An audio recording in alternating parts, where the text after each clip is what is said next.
Welcome again. मैं Suman Mudra, assistant professor government Digvijay PG college Rajnandgaon. Last class में हमने टैक्स प्लानिंग एंड मैनेजमेंट में firm की कुल आय और कर की गणना किस प्रकार की जाती है, उसकी पूरी रूल्स, रेगुलेशंस और फॉर्मेट के संबंध में डिस्कशन किया था और एग्जाम्पल के थ्रू से समझा था। इस क्लास में हम एक नेक्स्ट क्वेश्चन के बारे में डिस्कशन कर रहे हैं। जैसा कि आप देख सकते हैं, क्वेश्चन दिया हुआ है, मेसर्स XY ग्लास वर्क्स का 31 मार्च 2020 को समाप्त होने वाले वर्ष का लाभ हानि खाता, जिसके अंतर्गत हमें एक्सपेंसेस और इनकम दी हुई है और नीचे एडजस्टमेंट में कुछ पॉइंट्स हैं। तो सबसे पहले हम एडजस्टमेंट के पॉइंट्स देख लेते हैं। यहाँ आपको दिया हुआ है फर्स्ट पॉइंट में X की पूंजी पर 8% की दर से 6,000 रुपए ब्याज लिया गया। नेक्स्ट अर्थदंड फाइन का पॉइंट दिया हुआ है, जो कि अवैधानिक क्रय विक्रय के कारण लगाया जाता है। थर्ड में पारिश्रमिक के संबंध में जानकारी दी गई है और ये भी कहा गया है कि लाभ हानि खाते में इसे अभी तक डेबिट नहीं किया हुआ है। तो इस पॉइंट का हम ध्यान रखेंगे आगे। और नेक्स्ट X और Y फर्म में बराबर के साझेदार हैं। तो क्वेश्चन स्टार्ट करने से पहले हम जो एक्सपेंसेस और इनकम में कुछ पॉइंट्स दिए हुए हैं उनके बारे में डिस्कशन कर लेते हैं। जैसे कि आप देखेंगे एक्सपेंसेस साइड में जो स्टॉक और परचेजेस दिया हुआ है, चूंकि स्टॉक और परचेजेस बिजनेस से रिलेटेड एक्टिविटीज होती है, इसलिए ये हमारे स्वीकृत व्यय कहलाएंगे। और हाँ, हम इसे नेट प्रॉफिट मेथड के थ्रू करने वाले हैं। तो स्टॉक और परचेजेस हमारा स्वीकृत कहलाता है क्योंकि बिजनेस से रिलेटेड होता है, ऑपरेटिंग एक्टिविटीज के अंतर्गत आता है। नेक्स्ट है पेनल्टीज एंड फाइन्स, जिसके संबंध में हमें सेकंड पॉइंट में भी दिया हुआ है सीधे कि ये अवैधानिक क्रय विक्रय के कारण लगाया जा रहा है, तो इसलिए ये हमारा एक तरीके से अस्वीकृत व्यय की श्रेणी में आएगा। Next office expenses and selling expenses जो दिए हुए हैं वो हमारा ऑपरेटिंग एक्टिविटीज है। फिर नेक्स्ट इंटरेस्ट टू पार्टनर्स, इसमें आपको ध्यान में रखना होता है कि यदि 184 की शर्तें लग रही हैं तो 12% तक का ब्याज स्वीकृत होता है। क्योंकि क्वेश्चन में आपको 184 की शर्तों के संदर्भ में कोई भी एडिशनल जानकारी नहीं दी गई है, तो सूचना के अभाव में हम इसे हमेशा 184 की शर्तें पूरी हो रही हैं यही मानते हैं।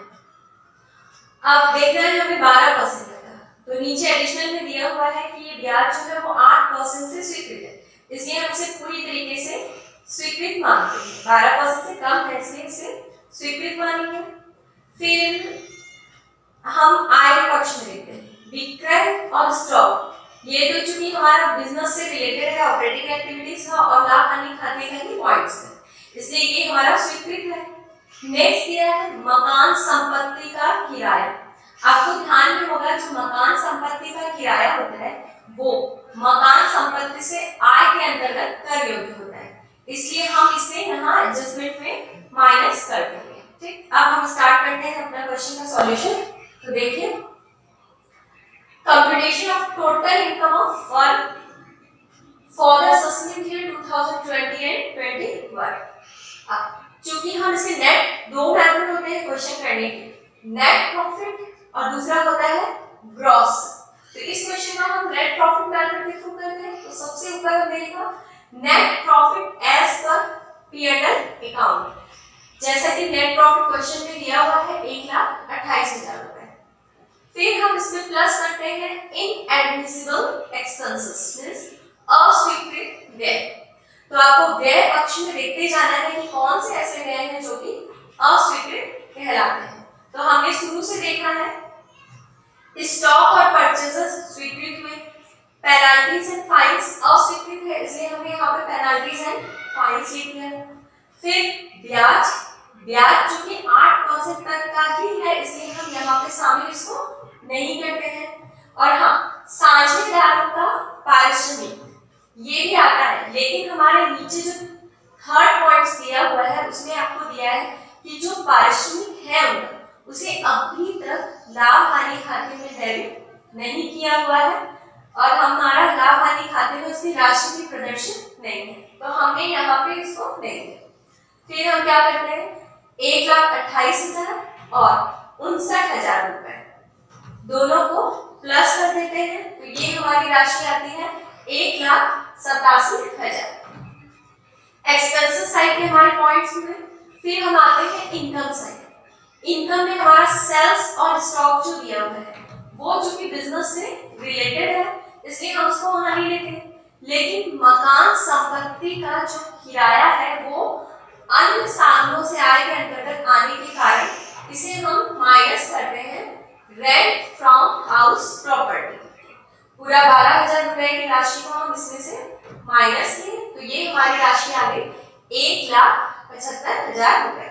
तो जो ये हमारी राशि आई है 1,75,000 रुपए, वो क्या कहलाएगा, बुक प्रॉफिट, पुस्तक लाभ।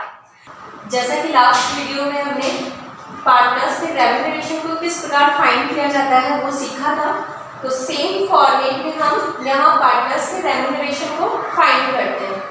आपको ध्यान रखना है कि पार्टनर सक्रिय है या निष्क्रिय। क्योंकि क्वेश्चन में आपको इसके बारे में कोई जानकारी नहीं दी हुई है, तो हम पार्टनर्स को सक्रिय पार्टनर ही मानते हैं। तो जैसा कि आप देख सकते हैं रेम्यूनरेशन ऑफ पार्टनर्स में फर्स्ट पॉइंट होता है हमारा एक्चुअल रेम्यूनरेशन। क्वेश्चन के थर्ड पॉइंट में आपको दिया हुआ था साझेदारों का पारिश्रमिक एक्स और वाई का क्रमशः 2 लाख और 1 लाख रुपए है। तो एक्चुअल रेम्यूनरेशन एक्स और वाई दोनों का मिला के ये हमारा होता है 3 लाख रुपए। उसके बाद हम देखते हैं स्टैट्यूटरी लिमिट्स, वैधानिक सीमा। वैधानिक सीमा निकालते समय आपको ध्यान रखना है कि इसके अंतर्गत भी 2 पॉइंट्स आते हैं। फर्स्ट होता है 90% ऑफ फर्स्ट 3 लाख रुपीज और नेक्स्ट रहता है 60% ऑफ रिमेनिंग अमाउंट।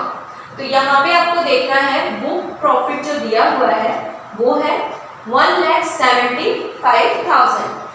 चूंकि ये 3 लाख से कम है इसलिए हम यहाँ पे केवल 90% ऑफ 1,75,000 ही फाइंड करेंगे। तो जब हम 1,75,000 का 90% निकालते हैं तो ये अमाउंट आती है हमारी 1,57,500। ये जो अमाउंट आई है 1,57,500 उसमें और 1,50,000 दोनों में कंपेयर किया जाता है और जो अमाउंट दोनों में ज़्यादा होती है उसे हम आउटर में लिख देते हैं। तो ये अमाउंट हो गई हमारी 1,57,500। उसके बाद ए पॉइंट और बी पॉइंट दोनों के अमाउंट में हमें कंपेयर करना है और दोनों में से जो अमाउंट कम हो उसे आउटर में लिख देना है। मीन्स 3 लाख और 1,57,500 दोनों में से कम जो अमाउंट है उसको लिखा। यही अमाउंट ऐसी है जिसे कि फर्म स्वीकृत करेगा, तो ये स्वीकृत हुई। उसके बाद हम बुक प्रॉफिट में से जो ये हमारा रेम्यूनरेशन आया है इसको माइनस करते हैं, तो आया 17,500। ये अमाउंट हमारी कहलाती है बिजनेस इनकम, व्यापार से आय। इसके बाद हम देखते हैं टोटल इनकम। चूंकि हमने ऊपर कंप्यूटेशन ऑफ टोटल इनकम लिख दिया है इसलिए हम सारे कैलकुलेशन इसी में कर रहे हैं, पहले बुक प्रॉफिट फिर बिजनेस इनकम और टोटल इनकम। आपको क्वेश्चन में चूंकि दिया हुआ था मकान संपत्ति का किराया, और हम जानते हैं कि मकान संपत्ति का जो किराया है वो इनकम फ्रॉम हाउस प्रॉपर्टी के अंतर्गत टैक्सेबल होता है। तो इसलिए हम यहाँ पे income from house property head से इसे ऐड करेंगे। और एक और चीज का आपको जो ध्यान देना है वो ये है कि क्वेश्चन में आपको किराया मीन्स रेंट वर्ड दिया हुआ है, तो आपको यहाँ पे डिडक्शन भी देनी है 30% से। यदि क्वेश्चन में आपको मकान संपत्ति की आय या फिर गणना की गई कंप्यूटेड वर्ड अगर दिया होता तो आप सीधे उस अमाउंट को मीन्स 12,000 को यहाँ पे लिख सकते थे, लेकिन आय दिए होने के कारण हम इसकी पूरी कैलकुलेशन करेंगे। रेंट 12,000 लेस करेंगे 30% ऑफ एवी, 12,000 का 30% निकाला 3,600 माइनस किया दोनों को तो ये आया 8,400। इसके बाद हम क्या करेंगे बिजनेस इनकम इनकम में जो हाउस प्रॉपर्टी की इनकम आई है इन दोनों को प्लस कर देते हैं। प्लस करने से ये हमारा आता है टोटल इनकम। तो हमने अभी फर्म की टोटल इनकम फाइंड कर ली है। अब इसके बाद इसी क्वेश्चन में आपको पूछा है कर दायित्व टैक्स लायबिलिटी। तो नेक्स्ट हम इसमें टैक्स लायबिलिटीज की कैलकुलेशन करेंगे। टैक्स लायबिलिटी की कैलकुलेशन करते समय आपको ध्यान देना है, क्वेश्चन में आपको short term capital gain, long term capital gain या कोई कैजुअल इनकम, लॉटरी, पजल्स, ये सब अगर दिया हुआ होगा तो उनको सेपरेट शो करना है क्योंकि उनकी टैक्स रेट डिफरेंट होती है। चूंकि इस क्वेश्चन में आपके ना एलटीसीजी, एसटीसीजी, कैजुअल इनकम कोई भी पॉइंट नहीं है, तो हम सीधे टोटल इनकम पर ही 30% फाइंड करेंगे। तो टैक्स ऑन टोटल इनकम जो हमने यहाँ पे फाइंड की हुई है 25,900 का 30%, ये कैलकुलेशन करने पे हमारा आता है 7,770 रुपीज। इसके बाद हम इसमें ऐड करते हैं हेल्थ एंड एजुकेशन सेस जो कि 4% फिक्स है। 4% 7,770 का ही 4% फाइंड करते हैं, तो ये हमारा आता है 310.8। दोनों को हम प्लस करेंगे तो ये हुआ हमारा 8,080.8। ये हमारी टैक्स लायबिलिटी। टैक्स हमेशा राउंड फिगर में होता है, तो इसको हम राउंड फिगर में लेंगे तो ये 8,080 रुपीज कहलाएगा। तो ये हमारा टैक्स निकल गया, ये टैक्स 8,080 रुपीज। अब आपको क्वेश्चन में दिया हुआ था साझेदारों की कुल आय की भी गणना करनी, तो फिर हम नेक्स्ट पॉइंट निकालते हैं इसमें taxable income of partners. Partners भी सेपरेट व्यक्ति कहलाते हैं, तो इनकी सेपरेट हम इनकम फाइंड करेंगे। तो आप देख सकते हैं जैसे कि फर्स्ट इनकी इनकम दी हुई है इंटरेस्ट ऑफ कैपिटल। ये जो इंटरेस्ट ऑफ कैपिटल पार्टनर्स की इनकम में हम लेते हैं वो लेते हैं हम 12% तक का ही। तो क्वेश्चन के फर्स्ट पॉइंट में आपको दिया हुआ था एक्स को पूंजी पर 8% से 6,000 रुपये ब्याज दिया गया है।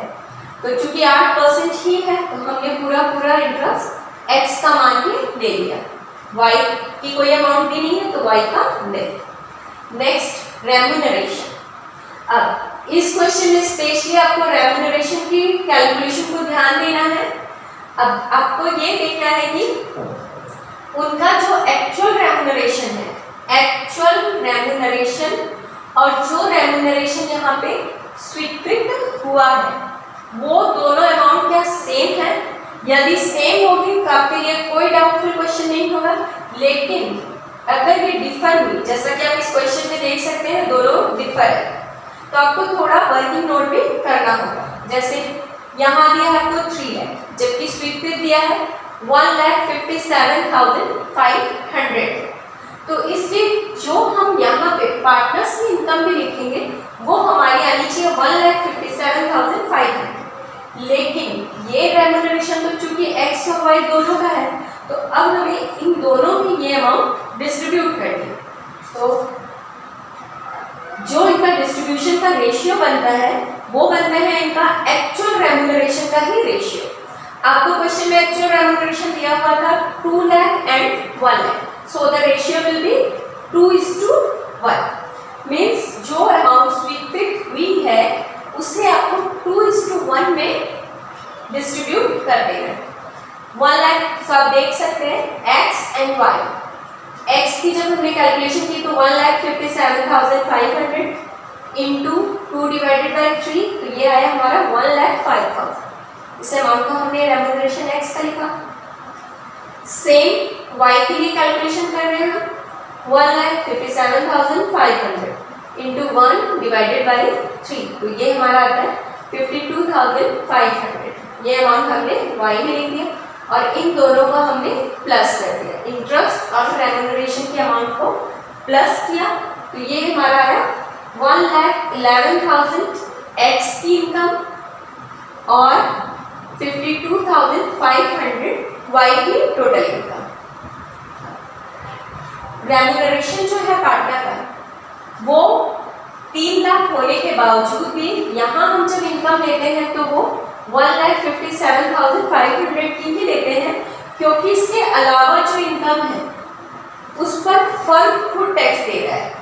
ये 1,57,500 पे टैक्स देने वाले पार्टनर कहलाएंगे, लेकिन जो रिमेनिंग अमाउंट बच रही है मीन्स 1,42,500 मीन्स 3 लाख माइनस ये करके 1,42,500 की अमाउंट पर फर्म टैक्स दे रहा है, इसलिए हम इसकी कैलकुलेशन को यहाँ पे इग्नोर कर देते हैं और यहाँ पे टैक्स लेते समय केवल 1,57,500 को ही शामिल करते हैं।